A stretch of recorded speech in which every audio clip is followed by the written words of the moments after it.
ফেরেশতাকে আল্লাহ বললেন, হ্যাঁ জিবরাইল, तमाम সৃষ্টির মধ্যে যত জিন আছে সব জিনগুলি তুমি হত্যা করে ফেলো। সারা পৃথিবীর মধ্যে যত জিন ছিল ফেরেশতারা আসলো, জিনেরা ফেরেশতাদের সঙ্গে মারামারি শুরু করলো। तमाम পৃথিবীর মধ্যে এক রক্তক্ষয়ী যুদ্ধ হলো। হাজার হাজার কোটি কোটি জিন, কোটি কোটি জিন ফেরেশতারা মেরে ফেললো। একটা জিন দেখতে খুবই সুন্দর, মায়াবী চেহারা, জিনের নাম হলো ইবলিস। কেবলমাত্র 1000 বছর বয়সের বালক, কেবলমাত্র 1000 বছর বয়সের বালক। ফেরেশতারা বলল, রব এত সুন্দর একটা বাচ্চা দেখলে বড় মায়া হয়। আল্লাহ ও তো কোনো অপরাধ করে নাই রব, আল্লাহ ওকে আমরা আসমান জগতে নিয়ে আসতে চাই, একটা নিরাপরাধ শিশু জিন আমরা কি করে মারব? আল্লাহ বড় মায়া লাগে, তুমি যদি বলো ওকে আসমান জগতে নিয়ে আসবো, আমরা ফেরেশতারা মনে করি সে শুকর গুজারি বান্দা হবে। আল্লাহ জানেনি কথা কন না কেন? আল্লাহ জানেনি, জানার পরেও আল্লাহ সুযোগ দেয়। বাংলাদেশে চোর আছে, আল্লাহ জানে না? খুন খারাপি করবে কি আল্লাহ জানে না? কিন্তু আল্লাহ সুযোগ, আল্লাহ সুযোগ দিয়ে নেব না। এই জিন কি হবে আল্লাহ জানে। আমার মালিক আমার মাওলা ডাক দিলেন, এ ফেরেশতারা, তোমরা যেহেতু বলো জিন শুকর গুজারি বান্দা হবে, তাহলে নিয়ে আসো। প্রথম আসমানে নিয়ে যাওয়া হলো আজাজিলকে। প্রথম আসমানে যাওয়ার পরে আজাজিল 1 লক্ষ বছর আল্লাহর ইবাদত করলো, একনিষ্ঠভাবে ইবাদত, ইখলাসের সাথে ইবাদত। কারণ ওই সময় তো শয়তান ছিল না, ও তো নিজেই শয়তান। কি কথা কন না কেন? একবারে একনিষ্ঠতার সাথে ইবাদত 1 লক্ষ বছর পার করছে। আল্লাহ প্রমোশন দিয়েছে। দ্বিতীয় আসমান আরো 1 লক্ষ বছর, তৃতীয় আসমান আরো 1 লক্ষ, চতুর্থ আরো 1 লক্ষ, পঞ্চম আরো 1 লক্ষ, ষষ্ঠ আরো 1 লক্ষ, সপ্তম আরো 1 লক্ষ। জোরে বলা যাবে সুবহানাল্লাহ। আল্লাহ খুশি হয়ে গেলেন। আল্লাহ জানে সে কি করবে। খুশি হয়ে যাওয়ার পরে আমার মালিক তাকে একটা লকব দিলেন, প্রিন্সিপাল অফ মালায়েকা, চ্যান্সেলর অফ মালায়েকা, সমস্ত ফেরেশতাদের চ্যান্সেলর, মুআল্লিমুল মালায়েকা। 4টি খানিক লকব না।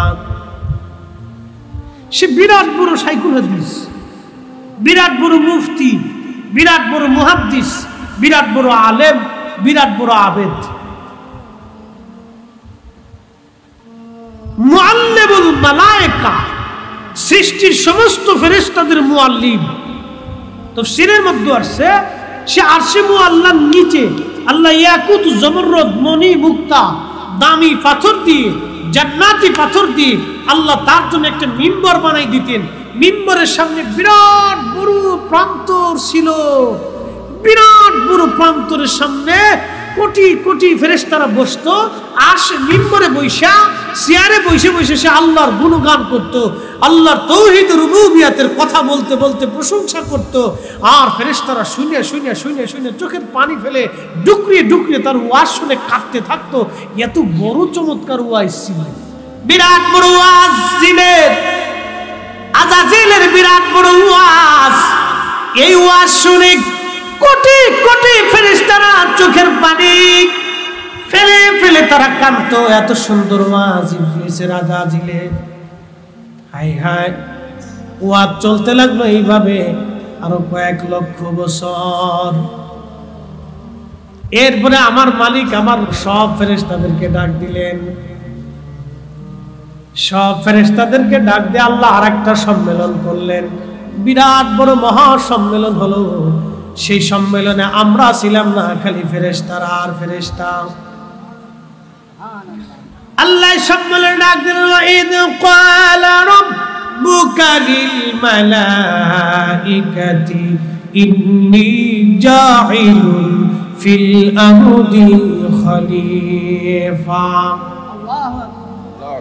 আজকে একটা জিনিস শিখে যাবেন ইবলিস থেকে, একটা বিষয় আপনাদেরকে খুব শিখে যেতে হবে, সারা জীবনের জন্য মনে রাখতে হবে। ইবলিস যা করছে আমরা তার বিপরীত করতে হবে। কি কথা বল না কেন? ইবলিস যা করছে আমাদের তার বিপরীত করতে হবে। ও যা কইরা 9 লক্ষ বছর ইবাদত শেষ করছে, আমরা তার বিপরীত করতে হবে।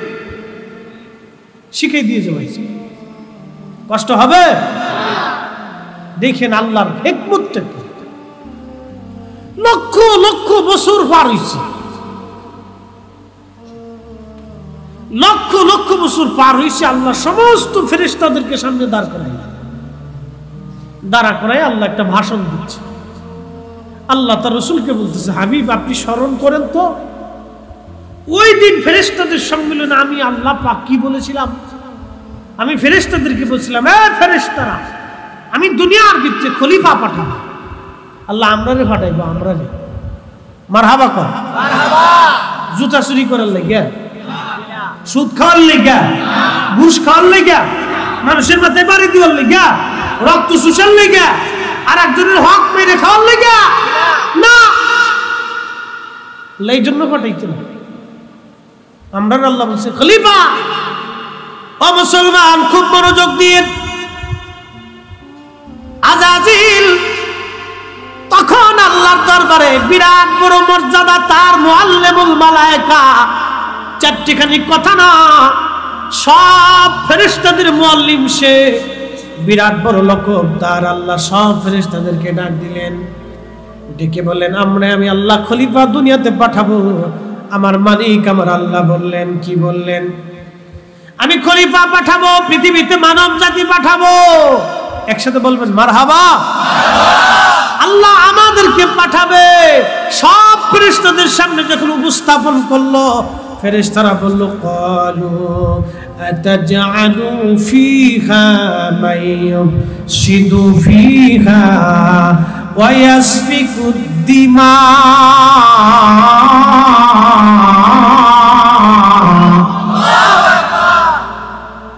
আল্লাহ এমন জাতি কি দুনিয়ার মধ্যে পাঠাবেন যারা মারামারি, কাটাকাটি, ফাসাদ বাঁধাবে?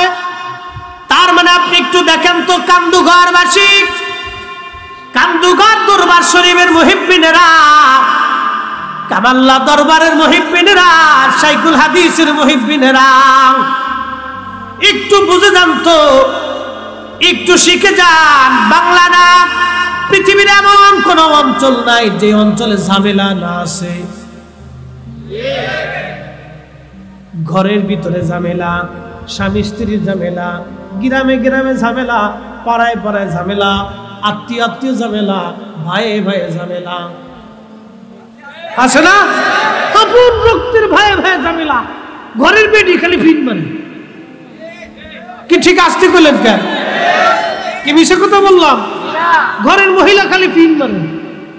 ভাই ভাই কি মিলে এক খাতার নিচে ঘুমাইছে, অনেকজন আরেকজনের দেখতে পারে না, খালি ফিন মানে ঘরের ভিতর চাবি মারতেছে। আল্লাহ রাব্বুল আলামিনের ফেরেশতারা বলবো, হে রব, এমন জাতি দুনিয়ার মধ্যে কি পাঠাবেন যারা মারামারি, কাটাকাটি করবে, রক্তপাত করবে, ফেসাদ করবে, সারা দুনিয়াতে খালি অশান্তি পাকাবে। আমার দেশের আবার কিছু মানুষ আছে, এক পাড়ার ভেজাল আর এক পাড়ায় বাঁধায়, এক গ্রামের ভেজাল আর এক গ্রামে বাঁধায়, এক পরিবারের ভেজাল আর এক পরিবারে বাঁধায়, সগলখুরি কইরে একজনের দোষ আর একজনের কাছে বইলা মারামারি, ঝগড়া ফাসাদ বাড়ায় দেয়। এরকম সগলখোর আমার দেশে আছে না? না প্রিয় মুসলমান, ফেরেশতারা বলল, রব, আমরাই তো তোমার জিকির ফিকির করি, ইবাদত করি। আমার আল্লাহ ডাক দিলেন, ক্বালা ইন্নী আ'লামু মা লা তা'লামুন। আমি যা জানি তোমরা তা জানো না। আল্লাহ কি জানে আর ফেরেশতারা জানলো না হাকিকত কি। আল্লাহ রাব্বুল আলামিন জিব্রাইলকে পাঠালেন, জিব্রাইলে যাও পৃথিবীর বিভিন্ন জায়গা থেকে মাটি নিয়ে আসো। বাংলাদেশ থেকে মাটি নিবা, ভারত থেকে নিবা, পাকিস্তান থেকে নিবা, আফগানিস্তান থেকে নিবা, ওই অস্ট্রেলিয়া, মালয়েশিয়া, থাইল্যান্ড, তারপরে আপনার কি বলে ইন্দোনেশিয়া, এরপরে এশিয়া, ইউরোপ, আমেরিকা আর আফ্রিকা বিভিন্ন জায়গা থেকে মাটিগুলি নিবা। এই মাটিগুলি নিয়ে আসবে জিব্রাইল। জিব্রাইল আসছে, জমিনের মধ্যে থাবা দিছে মাটি নেওয়ার জন্যে। জমিন কেঁদে দিয়ে ডাক দেয়, বলে জিব্রাইল খুদার দোহাই দিচ্ছি রে জিব্রাইল, আমার থেকে তুমি মাটি নিও না। আমার থেকে আল্লাহ বান্দা বানাবে, এই বান্দারা গুনাহ করবে, অপরাধ করবে, আর আমাকে জাহান্নামের আগুনে জ্বালানো হবে। আমি মাটির সহ্য হবে না। না জিব্রাইল, আল্লাহর দোহাই লাগে তুমি আমার থেকে মাটি নিও না। জিব্রাইল চলে গেলেন, ফিরে ডাক দিলেন মালিক আল্লাহ, কি হে জিব্রাইল মাটি আনো নাই? জিব্রাইল ডাক দিয়ে বলেন, আল্লাহ মাটি কেমনে আনবো গো মালিক? ও মালিক কি করে মাটি আনবো? তোমার দোহাই দিছে মাটি। মাটি কাঁদে, মাটির কান্দন দেখে আমি জিব্রাইলের বড় মায়া লাগছে। তোমার দোহাই দিছে দেখে আমি মাটি আনি নাই। আল্লাহ মিকাইলে পাঠাইলেন, মিকাইল তুমি যাও। মিকাইল আইসা মাটির মধ্যে হাত মারছে। মাটি একই কথা বলে, মিকাইল রে খুদার দোহাই দিয়ে আমারে নিও না। মিকাইল এ কথা বলার পরে মিকাইল চলে গেছে। আল্লাহ বলেন, মিকাইল বলো। মিকাইল ডাক দেখ, আল্লাহ বড় মায়া লাগছে, মাটি কান্নাকাটি করে। আল্লাহ বলেন, খালাকাল ইনসানা মিন সালসালিন কাল ফাখার। আমি মানুষ বানাইছি খরখরা শক্ত মাটি দিয়ে। শক্ত মাটি দিয়ে মানুষ বানাইছি, খরখরা শক্ত মাটি দিয়ে মানুষ বানাইলাম আমি আল্লাহ। আল্লাহ ডাক দিলেন, ইসরাফিল তুমি যাও মাটি নিয়ে আসো। ইসরাফিল আসার পরে হাত মারছে, মাটি কাঁদার বলে, ইসরাফিল আমার দিয়ে আল্লাহ মানুষ বানাইব, ওরা নাফরমানি করবে আর জাহান্নামে পড়বে। আমি মাটির কষ্ট হবে রে ইসরাফিল। না না, আমার থেকে তুমি মাটি নিও না। ফিরে গেছি। ইসরাফিল আবার ডাক দিছে, আল্লাহ কি হে ব্যাপার কি? আল্লাহ ডাক দিয়ে বললেন, ইসরাফিল। ইসরাফিলকে আল্লাহ বড় মায়া লাগছে। এবার আল্লাহ আজরাইলকে পাঠাই দিয়ে বলেন, আজরাইল তুমি যাও মাটি নিয়ে আসো। আজরাইল এসে মাটির মধ্যে থাবা মারছে, মাটি কেঁদে দিছে। আজরাইল জিব্রাইলকে ফিরাইছি, মিকাইল ইসরাফিল ফেরেশতাদেরকে ফিরাইছি, রে আজরাইল তুমি নিও না, খোদার দোহাই দিচ্ছি। আজরাইল ডাক ডাকে, মাটি রে তুমি যার দোহাই দিচ্ছ সে মালিক আমারে পাঠাইছে। তুমি যতই চিৎকার করো কাজ হবে না, আমি তোমাকে ধরে নিয়ে যাব। আল্লাহর হুকুম হইছে, মালিকের হুকুম মানতেই হবে, তোমাকে ছাড়া যাবে না। পৃথিবীর সব জায়গা থেকে আজরাইল মাটিগুলি নিয়ে বেহেশতের তাসকিম নদীর পানি দিয়ে মাটিরে খামির করছে। পানি আছে, মাটি আছে, আগুন আছে, বাতাস আছে। মারহাবা কর। মানুষ শুধু মাটির তৈরি না, মানুষের এই তৈরির সাথে পানি আছে। কি আছে? মাটি আছে, পানি আছে, আগুন আছে, বাতাস আছে। এই জন্য শরীরের মধ্যে চারটে পদার্থ, মাটি, পানি, আগুন, বাতাস। আপ, আতস, খাক, বাদ, চার রঙের মশলা। চার রঙের মশলা দিয়া যে কইরাছে তোর গঠন, চার রঙের মশলা দিয়া। আগুন, পানি, মাটি, বাতাস একযোগে করিয়া প্রকাশ। আগুন, পানি, মাটি, বাতাস একযোগে করিয়া প্রকাশ। একসাথে বলবেন মারহাবা। আল্লাহ চারটে পদার্থ নিয়ে আদম শফিউল্লাহরে আল্লাহ বানাইলেন। একসাথে বলবেন সুবহানাল্লাহ। বেহেশতের মধ্যে আল্লাহ 40 বছর পর্যন্ত দাঁড়া করে শুকাইতে লাগলেন। কত বছর? এই দেখেন খেলা, খেলা দেখেন আল্লাহ পাকের কত বড় কুদরত ওয়ালা। দেখেন জান্নাতের ভিতরে ফি আইয়ি সূরাতিন মা শাআ রাক্কাবা, খুব সুন্দর সুরত দিছে। আব্বা আদমের চাইতে সুন্দর পৃথিবীতে মানুষ নাই। আমার রাসূল আলাদা, নবীর মিসাল নাই। আদম শফিউল্লাহ অনেক সুন্দর, ইউসুফ আদম শফিউল্লাহ থেকে অর্ধেক সুন্দর। সৃষ্টির মধ্যে আল্লাহ নিজ হাতে তারে বানাইছে। মারহাবা বলবেন। খুব আদর করে করে আল্লাহ নিজ হাতে বানাইলেন, কুদরতি হাতে। চুরি করার লিগা? জোরে কোন চুরি করার লিগা? মানুষ ঠকানোর লিগা? খাবারে বিষ দেওয়ার লিগা? ঘুষ সুদ খাওয়ার লিগা? এজন্য আল্লাহ পাঠাইছে না। 1 ইঞ্চি জমি নিয়ে মারামারি করে। দেশে গেছে জমি দেখার জন্য টাইম পাই না, বছরে 1-2 বার যাওয়া হয়। ভাই বেড়াদারের জমি জমা দেখে, তা আমার তুই একটু দেখে আস।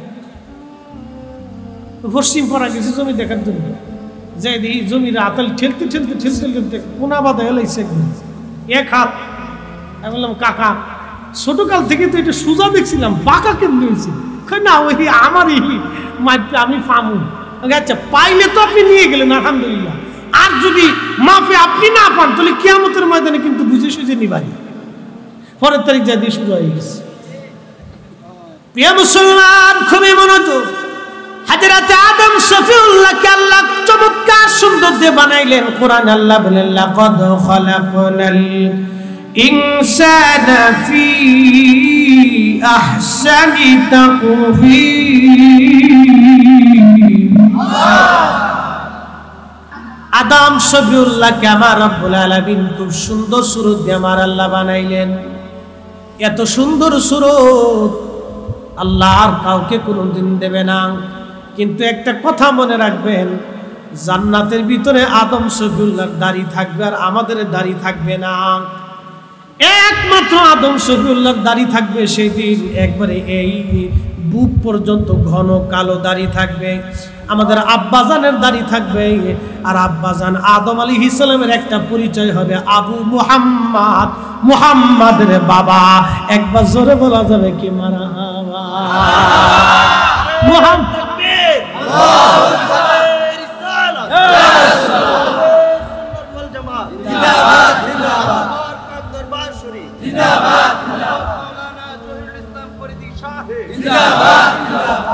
মুহাম্মাদের বাবা কেন হবে বুঝাইতেছি, বুঝবেন? মুহাম্মাদের বাবা আমার নবীর নামে তার নাম হবে, নবীর লকবে লকব হবে, নবীর নামের পরিচয় হবে। একসাথে বলবেন না মারহাবা? মুহাম্মাদের বাবা কেন বলতেছি? আল্লাহ রাব্বুল আলামিনের প্রিয় বান্দারা, আদম শফিউল্লাহকে 40 বছর ধরে পর্যন্ত ওই কায়া, ওই বডিটা আমার আল্লাহ রাব্বুল আলামিন শুকাইতে লাগলেন। আজাজিল ইবলিস আসছে দেখার জন্য ব্যাপার কি, আল্লাহ এটা কি বানাইলো। ইবলিস ভিতরে ঢুকলো আবার বের হইলো, ভিতরে ঢুকে দেখে ফাঁকা।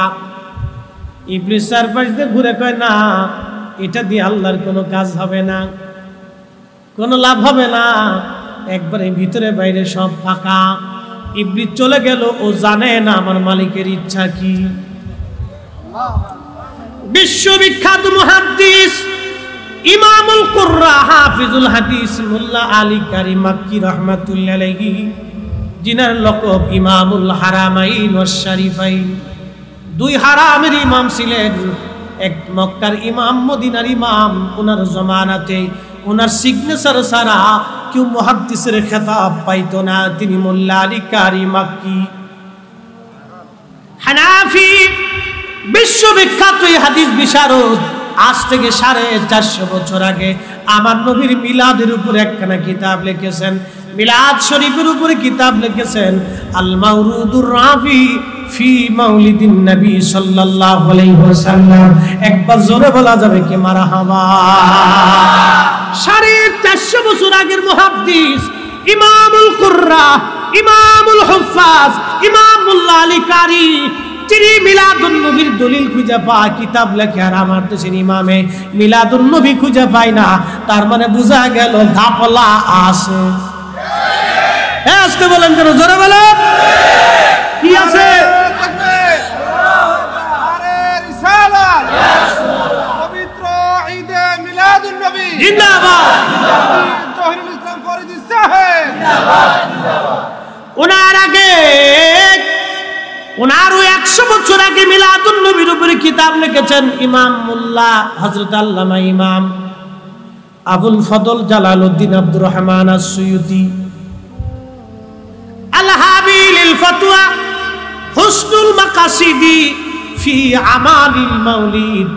ওনারও আগে ইমামুল কুররা হাফিজুল হাদিস ইমাম জাজরি, তিনি কিতাব লিখেছেন আল মাওরুদুর রাফি আল মাউলুদুস সাদি ফি মাউলিদিল হাদি।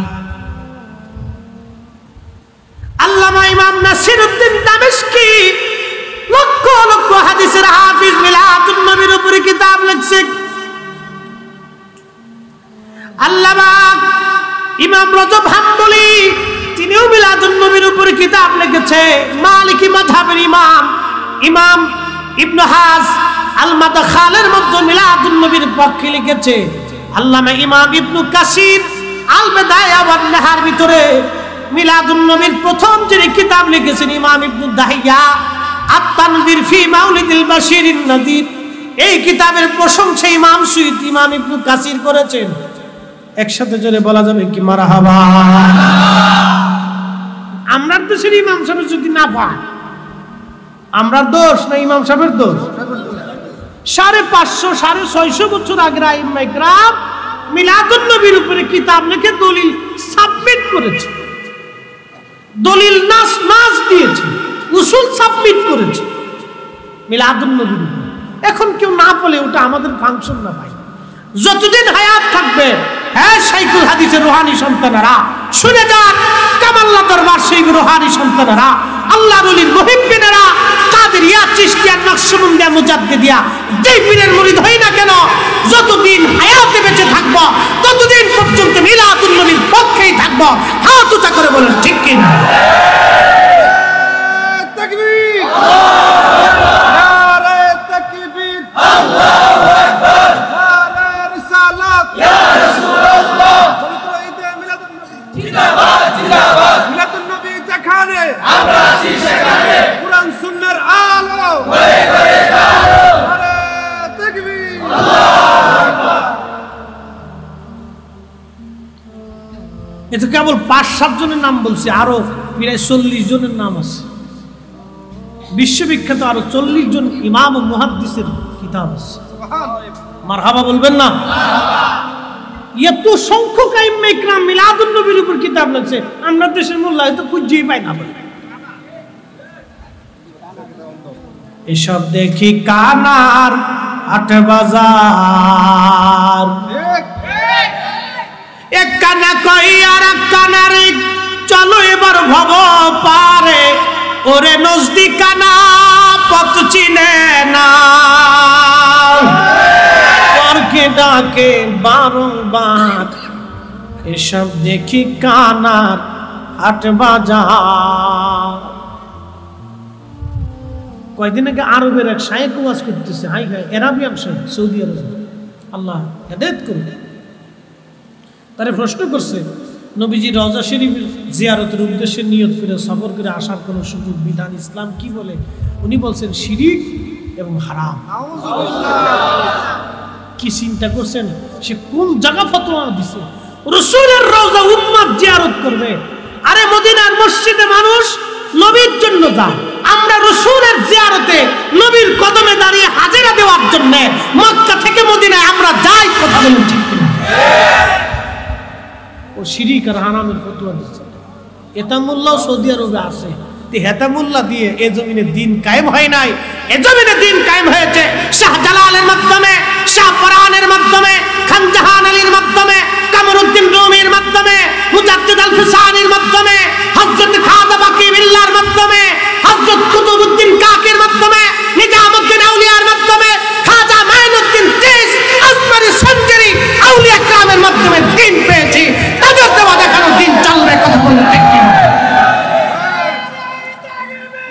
আল্লাহু আকবার, ইয়া রাসূলুল্লাহ, আমরা আছি সেখানে, আমরা আছি সেখানে, জিন্দাবাদ জিন্দাবাদ। প্রিয় কান্ধুকা দরবারের মুহিব্বিনেরা, খুবই মনোযোগ দিয়ে শুনিয়া যান। আদম সবিউল্লাহকে সুন্দর করে আল্লাহ বানানোর পরে আল্লাহ পাক আল্লাহ রাব্বুল আলামিন আদম সফিউল্লাহর পবিত্র দেহের মধ্যে রূহ সঞ্চার করলেন। ওয়ায়াসআলুনাকা আনির রূহি কুলির রূহু মিন আমরি রাব্বি। আল্লাহ বলে, হাবিব, রূহ কি জিনিস? কাফেররা প্রশ্ন করে, আপনি জবাব দিয়ে দেন, এই রূহটা আমি আল্লাহর হুকুম, আল্লাহর হুকুমে আসছি, আবার চলে যাব। ও মুহিব্বিনেরা, ও আশিক রাসূলেরা, একটা কথা বলে দিয়ে যাই, হাইয়া আলাস সালাহ বলার পরে আর ঘরে থাকা যাবে না, দোকানে থাকা যাবে না, আর আপনি চায়ের দোকানে বসা যাবে না, আড্ডায় থাকা যাবে না, কাজে থাকা যাবে না, নামাজে চলে আসা লাগবে। তাহলে আপনি আল্লাহর প্রকৃত বান্দা হতে পারবেন। কথা বলেন ঠিক কিনা?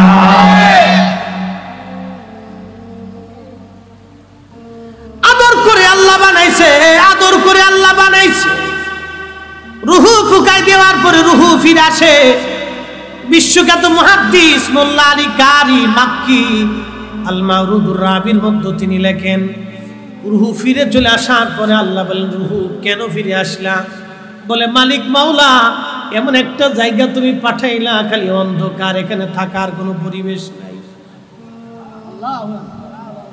আল্লাহ ডাক দিলেন, ও রুহু, থাকার ব্যবস্থা তোমার করতেছি। এমন সময় আমার মালিক, আমার মাওলা নূরে মুহাম্মাদি সাল্লাল্লাহু আলাইহি ওয়াসাল্লাম, আমার নবীর পবিত্র নূর মুবারক আদম শফিউল্লাহর পৃষ্ঠদেশে, আদম শফিউল্লাহর সুলবের ভিতরে আমার আল্লাহ পাক স্থাপন করে দেওয়ার সঙ্গে সঙ্গে পুরা দেহখানা নূরে নূরান্বিত হয়ে গেল। এজন্য আদমের নাম আবু মুহাম্মদ, মুহাম্মাদের বাবা। মারহাবা কর। মুহাম্মাদের কথা কর, মুহাম্মাদের জান্নাতি এ নামে পরিচয় হবে। হযরত আদম শফিউল্লাহ আবু মুহাম্মদ। দাড়ি থাকবে ঘন কালো, শুধু একজনের দাড়ি থাকবে, তিনি আমাদের আব্বাজান, আমাদের আব্বাজান আদম আলাইহিস সালাতু ওয়াস সালাম। তিনার পরিচয় হবে আবু মুহাম্মদ। জান্নাতের ভিতর রন্দে রন্দে তাকে চিনবে আবু মুহাম্মদ বলে। মুহাম্মাদের বাবা, মুহাম্মাদের বাবা। নূরে মুহাম্মদ দেওয়ার পরে আল্লাহ রূহ ফুকাই দিলেন। তাহলে রূহ আগে না নূর আগে?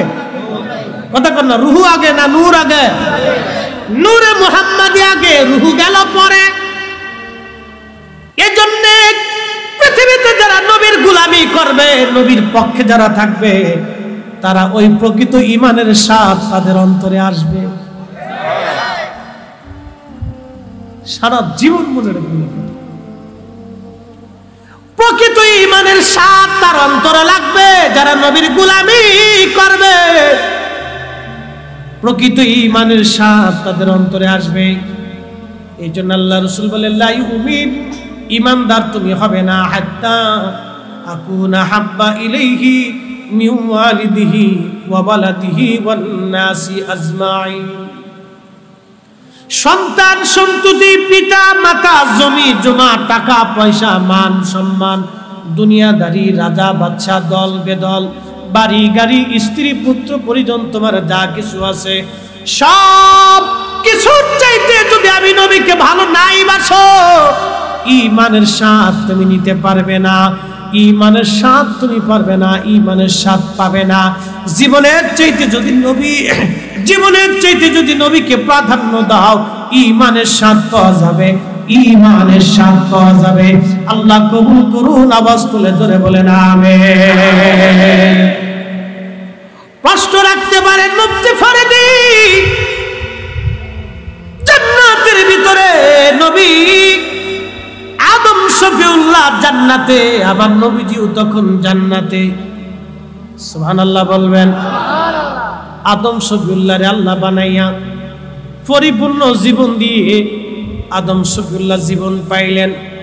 চোখের আলোর জায়গা আলো গেল, কানের শক্তি গেল, হাতের শক্তি আসলো, পায়ের শক্তি আসলো, রুহের শক্তি আসলো। এর পিছনে নূরে মুহাম্মাদি, কথা কন না কেন? সব কিছুর শক্তির পিছনে ছিল ওই দিন নূরে মুহাম্মাদি। আল্লাহ নূরে মুহাম্মাদি রে আদম শফিউল্লাহর পৃষ্ঠদেশে আল্লাহ স্থাপন করে দিলেন। নূর নূর আদম শফিউল্লাহ জান্নাতে। এই কথাটা বাজানো আমি বলি নাই, আজ থেকে 1450 বছর আগে নবীজির চাচা হযরত আব্বাস রাদিয়াল্লাহু আনহু তিনি কবিতার ছন্দমালার মাধ্যমে এই কথাগুলি নবীজির চাচা বলেছিলেন।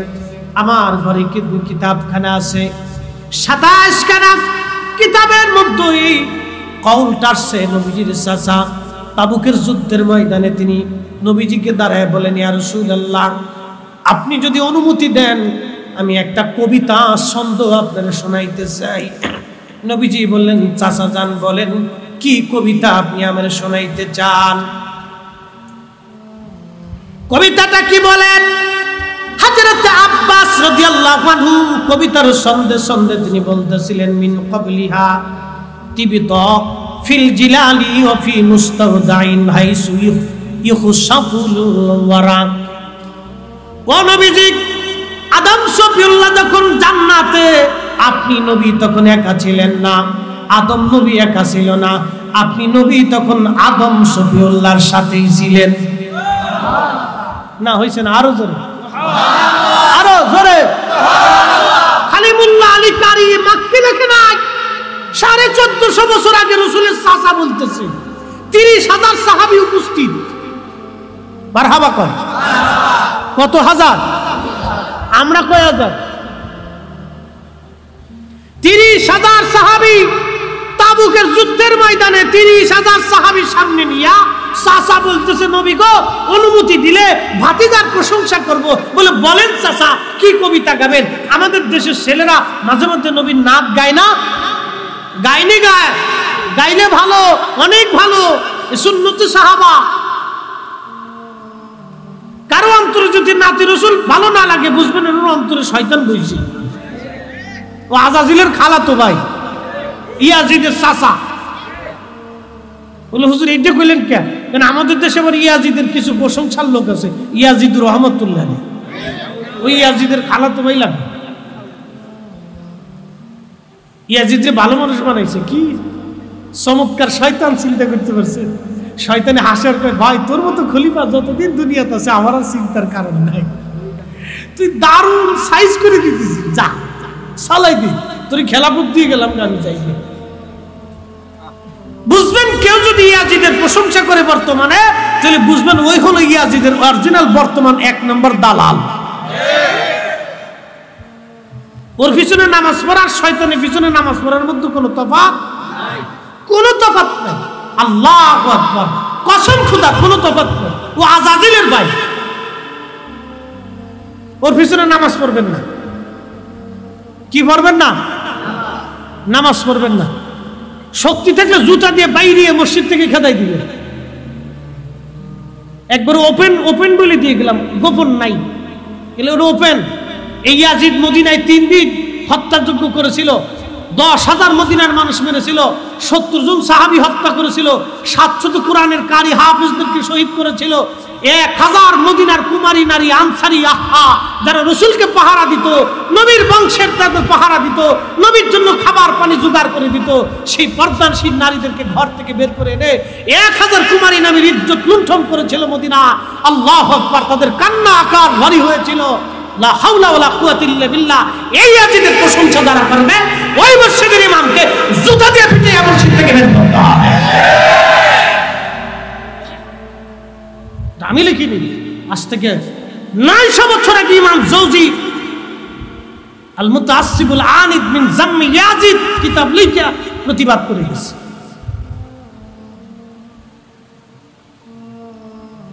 আজাজিল কথা কল্পনা করতে পারবেন? আচ্ছা, আপনাদেরকে একটা প্রশ্ন করি, এখন যদি ন্যাটো আমেরিকা যদি বলে আমরা মদিনা আক্রমণ করে 3 দিনে দখল করব, আপনারা বসে থাকবেন? আরে যেই বেটা গাঁজা খা, মদ খা, হারামখোর, শরাবখোর, জেনাখোর, ও চিন্তা করবে জীবনে অকাম তো বহুত করছি, আজকে একটা পুণ্যের কাজ করিয়া জীবনে আল্লাহ সন্তুষ্টি নিয়ে যায়। ও বলবো রক্ত যতক্ষণ আছে জিহাদের ময়দানে ততক্ষণ থাকবো। নবীর দরওয়াজা, রাসূলের বেলাদার শহর, নবীর শহর আমরা আমাদের রক্ত দিয়ে হলো রক্ষা করব। কথা বলেন ঠিক কিনা? হাত উঁচু করে বলেন ঠিক কিনা? সেই ইয়াজিদ মদিনা নবীর শহর আক্রমণ করে 3 দিন হত্যাযজ্ঞ করেছিল। আর আপনার ইমাম সাহেব তো ভালো কাগজ শোনা খাচ্ছে। বেটা ইমাম, ওগুলো দেখার টাইম আছে? আশ্চর্য, কত শয়তান দেশে বেরিয়েছে আল্লাহই জানে, কত ইমাম চোর এরকম বেরিয়েছে। সচ্চে মুসলমান তারা নামে মুসলমান, ইমানদারের ইমান নিয়ে করছে যারা খেলা, ওরাই তো আসলে এজিদেরই চেলা। দাড়ি টুপি পাগড়ি আছে দেখতে মাওলানা, ভিতরে নাই নবী প্রেম ইয়াজিদে ভরা। হক কথা কিন্তু তিতা লাগে। হক কথা কি লাগে? তিতা লাগে। তিতা লাগলে ওইটা বাড়ি পর্যন্ত নিলে মিটা। কথা ঠিক কিনা? কষ্ট হচ্ছে আপনাদের? চাইছিলাম আধা ঘন্টা, হয়ে গেছে কিন্তু আর 5 মিনিট ইনশাল্লাহ, 10 মিনিট ইনশাল্লাহ। আচ্ছা, না বেশি না, আমি মূল পয়েন্ট সাইডে ফেলছি। আর একটু কথা, নবীজির চাচা কি চমৎকার বলে হযরত আব্বাস রাদিয়াল্লাহু আনহু কবিতা বলতেছেন, তারপরে বলতেছেন সুম্মা হাবাতাল বেলাদা লা বাশারুন আনতা ওয়ালা মুআলাম। নবী গো, আপনি এরপরে যখন দুনিয়াতে দর্শী বানলেন বা আনবেন, আপনি তখন না ছিলেন মানুষ, অর্থাৎ আদম শফিউল্লাহ যখন দুনিয়াতে আসছে। কারণ আদম তো জান্নাতের মধ্যে ছিল না, আদম আলাইহিস সালাম তো জান্নাত থেকে বের হয়ে আসলেন। যখন আদম নবী দুনিয়ায়, তখন আপনি না ছিলেন মানুষ, না ছিলেন রক্তখণ্ড, না ছিলেন গোশতপিণ্ড। বাল নুতফাতুন তারকাবুস সাফিনা ওয়াকাদ আলজামা নাসরান ওয়াহালাহুল গরাম। বরং আপনি নবী হযরত আদম শফিউল্লাহর পৃষ্ঠে চড়ে চড়ে পর্যায়ক্রমে ধারাবাহিকভাবে আপনি নূহ নবীর কিস্তির মধ্যে আসলেন। নূহ নবী সেই দিন একা ছিল না, নূহ নবী কিস্তির মধ্যে ছিল। সব প্রতিমা পূজারীরা, সব মুশরিকরা সেই দিন পানির মধ্যে ডুবে মরেছিল, কিন্তু নূহ নবী সেই দিন বেঁচে গিয়েছিলেন। একবার জোরে বলা যাবে কি মারহাবা? তুলকালু মিন সালিবিন ইলা রাহিমিন ইযা মাদা আলামুন বাদাতবা। নবী গো, আপনি যখন দুনিয়াতে আসলেন, আদম শফিউল্লাহর চুল থেকে আম্মাজানের রেহেম, আম্মাজানের রেহেম থেকে হযরত শীশের চুল, শীশের চুল থেকে তার বিবির রেহেম, রেহেম থেকে চুল, চুল থেকে রেহেম, পবিত্র রেহেম, পবিত্র চুল বার রেহেম করে করে আল্লাহ আনতে আনতে আনতে আনতে আনতে আনতে আল্লাহ আনতে আনতে এরপরে আল্লাহ চাচাজান বলেন ওয়া আনতা লাম্মা উলিদতা আশরাকাতিল আরদু ওয়া দাআত বিনুরিকাল উফুক। আপনি যখন আপনার আব্বা এবং আম্মার মাধ্যমে দুনিয়াতে আসলেন, আপনার মা দেখেছিলেন আপনার মায়ের ভিতর থেকে একটা নূর মুবারক বের হইয়া যায়। হইছে না? আরো জোরে বলুন। কি বের হয়? কি বের হয়? কি বের হয়? আল্লাহ আদম শরীফুল্লাহ সুলবে দিছে কি? কতক্ষণ না সুলবে দিছে কি? পর্যায়ক্রমে আস্তে আস্তে নূর বের হইয়া নূর আসছে। নবী নিজে বলছেন খারাজা মিনহা নূর, আমার মা দেখেছিলেন মায়ের ভিতর থেকে নূর বের হয়েছে। আমাদের নবী এই জন্য নূরের নবী, আমরা সুন্নিরা নূরের নবী মানি। কতক্ষণ ঠিক কিনা? কিসের নবী? কিসের নবী? নূরের নবী। মানে আপনি মানলেও নূর, না মানলেও নূর। কি কথা কন না কেন? মানলেও নূর, না মানলেও। আরো পরিষ্কার বোঝানোর জন্য আরেকটা হাদিস আনতেছি। 30,000 সাহাবীর সামনে নবীজি চাচা বলতেছে, চাচা গো, ভাতিজা গো, আল্লাহ আপনার নূর বানাইয়া দুনিয়াতে পাঠাইছে। আপনি যখন দুনিয়াতে আসলেন ওয়াদাত আশাক ওয়াদাত বিনুরিকাল উফুক ও ওয়ান্তা লাম্মা উলিদতা আশাকাতিল আরদ, আপনার নূরের আলোতে সারা পৃথিবী উদ্ভাসিত হয়েছিল, আলোকিত হয়েছিল সূরা সাদিকের সময়। একসাথে বলা যাবে আল্লাহু আকবার। নবী কি? নবী কি? আমি বলছি না আব্বাস রাদিয়াল্লাহু আনহু বলছে, আমি বলছি না হযরত আমেনা বলছে, আমি বলছি না আল্লাহ রাসূল আগে বলছে। আর তার আগে নূরে মুহাম্মাদি আল্লাহ নিজে সৃষ্টি করছে, আদম শরীফুল্লাহ সুলবে রাখছে। আমি না আল্লাহ, আমরা না আল্লাহ। বলি নূর যারা মানতে কষ্ট হয়, ও আপনার কষ্ট হলে আমাদের সাথে কিছু যায় আসে না।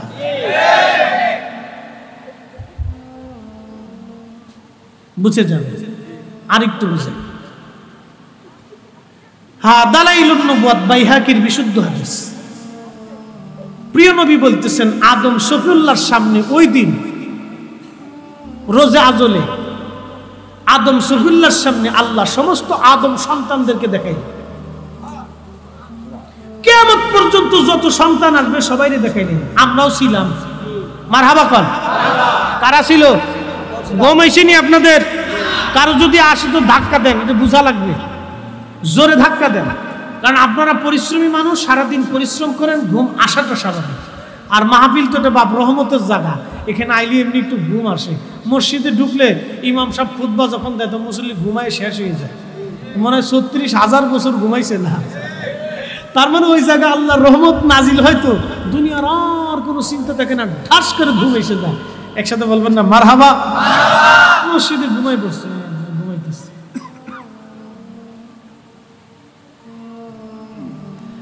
হযরতে আদম শফিউল্লাহকে দেখাইলেন। আমরাও ছিলাম সেই দিন কোটি কোটি আদম সন্তান আল্লাহর সামনে।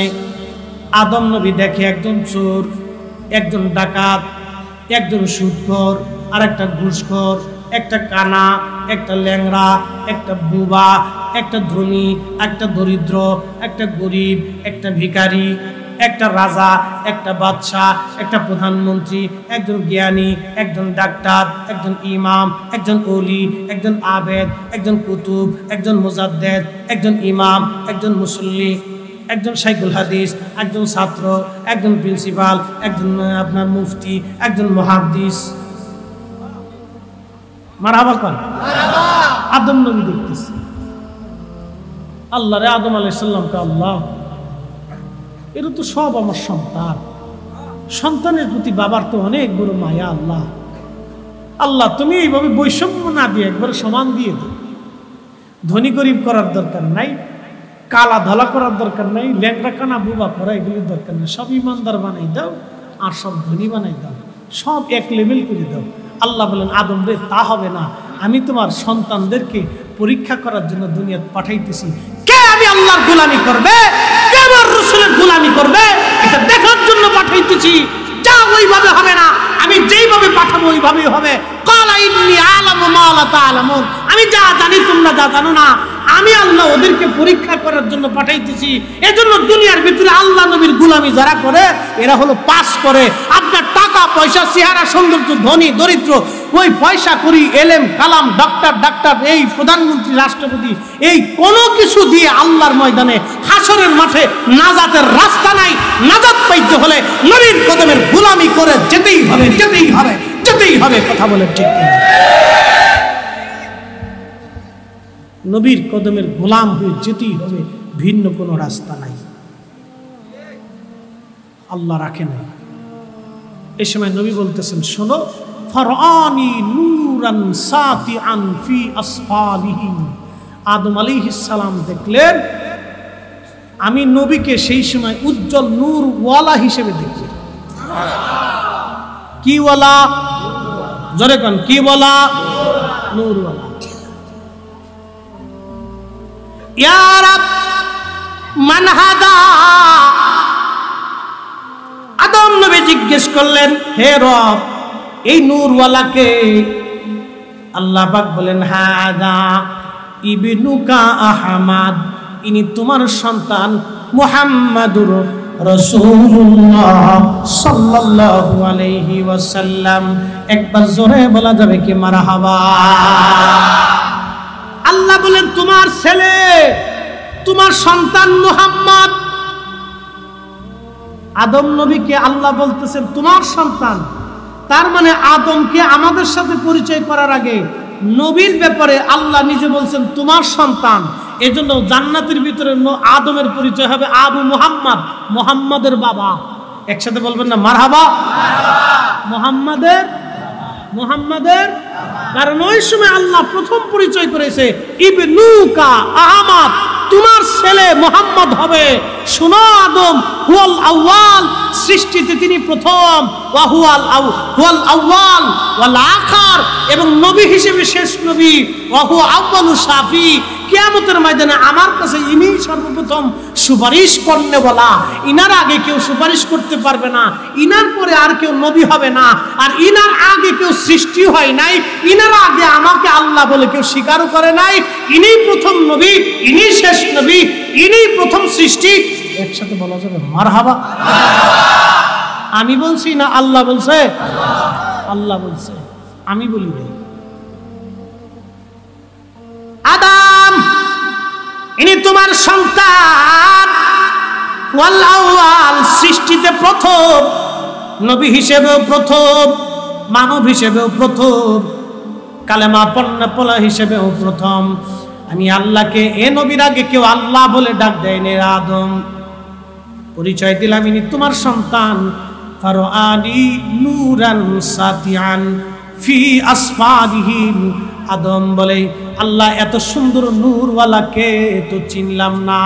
আল্লাহ বলেন, হাদা ইবনুকা আহমদ, ইনি তোমার সন্তান মুহাম্মদ। তার মানে বোঝা গেল বাবারে আল্লাহ মাটি দিয়ে বানাইছে, কিন্তু সন্তান যে আল্লাহ নূরওয়ালা করছে। বাবা মাটিওয়ালা, সন্তান নূরওয়ালা, বাবা মাটিওয়ালা, ছেলে নূরওয়ালা।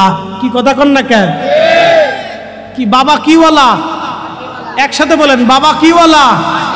ছেলে কিওয়ালা? বাবা কিওয়ালা? ছেলে কিওয়ালা? একসাথে বলবেন না মারহাবা?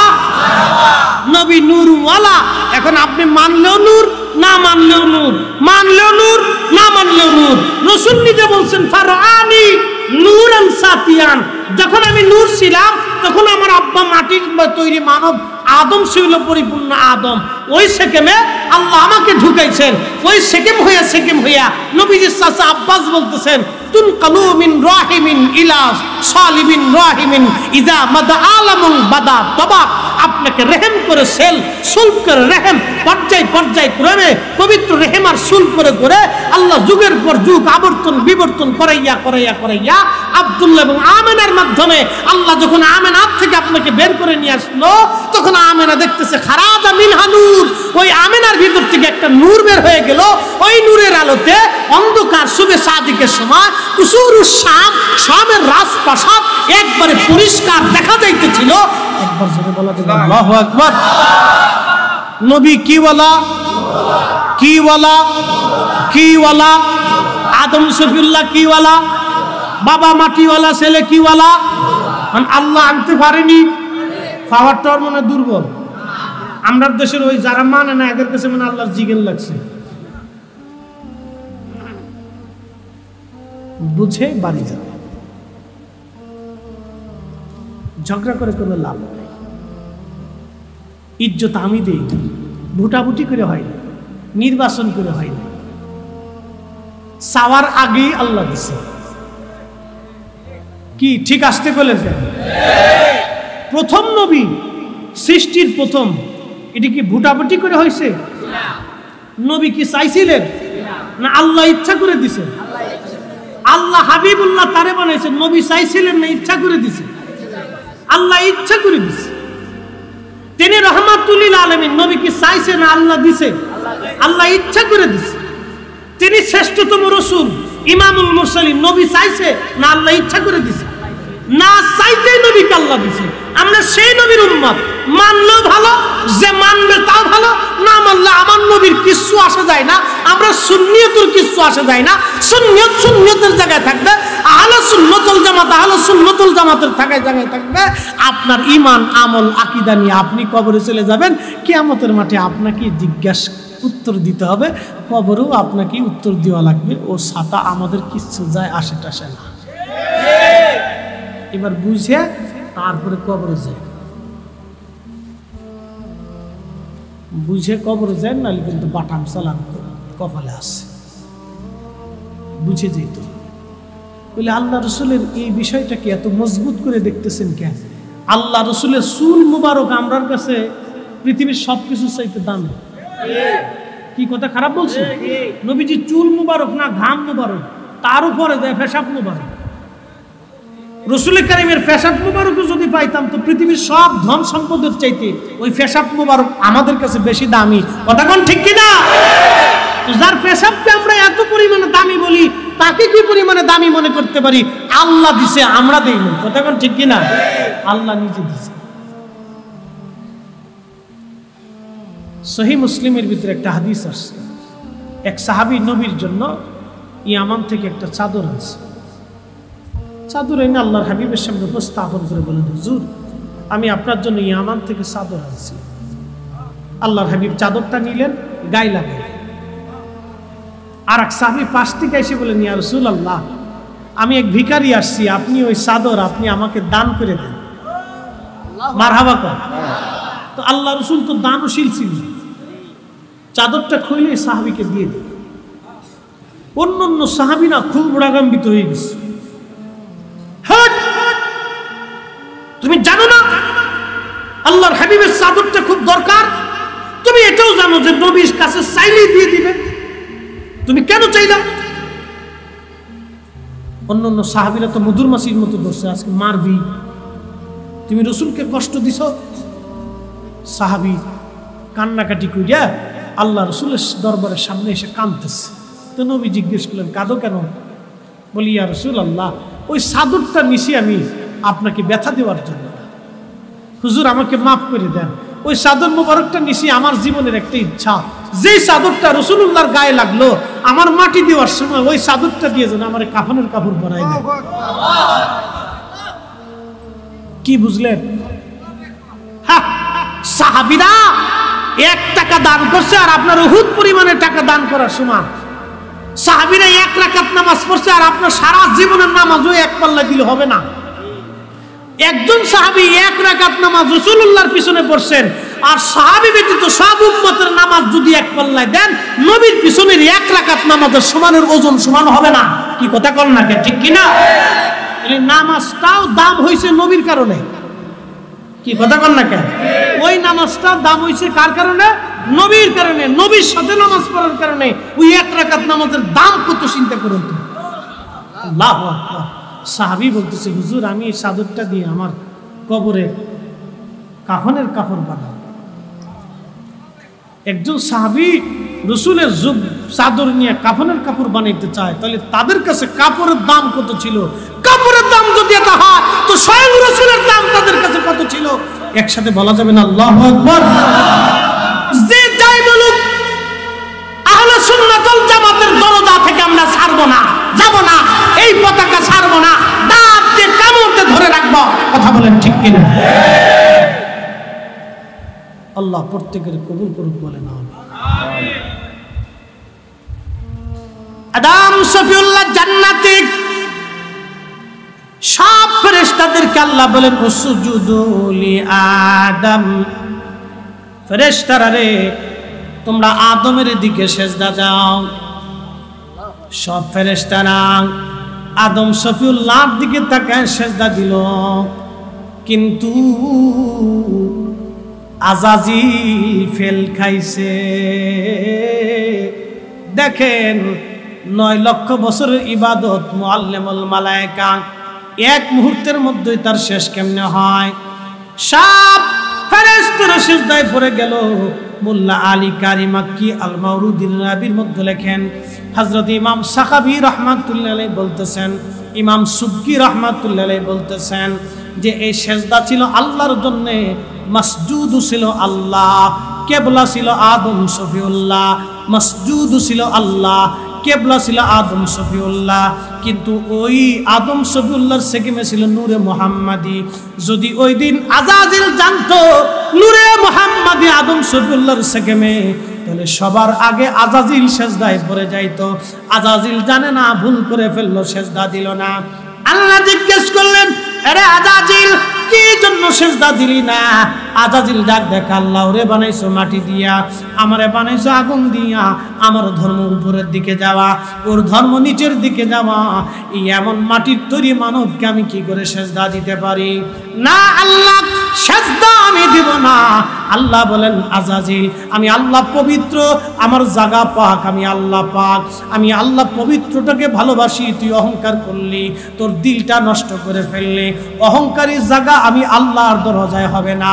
এই জন্য টাকার অহংকার করা যাবে না, ক্ষমতার অহংকার করা যাবে না, সম্পদের অহংকার করা যাবে না, জনপ্রিয়তার অহংকার করা যাবে না, এলেমের অহংকার করা যাবে না, ধনের অহংকার করা যাবে না, সন্তানের অহংকার করা যাবে না, জায়গা জমির অহংকার করা যাবে না। মানব হিসেবে আমাদের কোনো অহংকার নাই, আমলের অহংকার করা যাবে না, এলেমের গৌরব করা যাবে না। আমরা মানুষ, আমাদের কোনো অহংকার নাই। অহংকার একমাত্র আল্লাহর। অহংকার কার? আদম শফিউল্লাহ অহংকার করলো, আল্লাহর সাথে তর্ক করলো। আল্লাহ রাব্বুল আলামিন বলেন, দূর হয়ে যা, বিতাড়িত হয়ে যা, আমি আল্লাহর দরজায় আর তোর কোনো জায়গা নাই।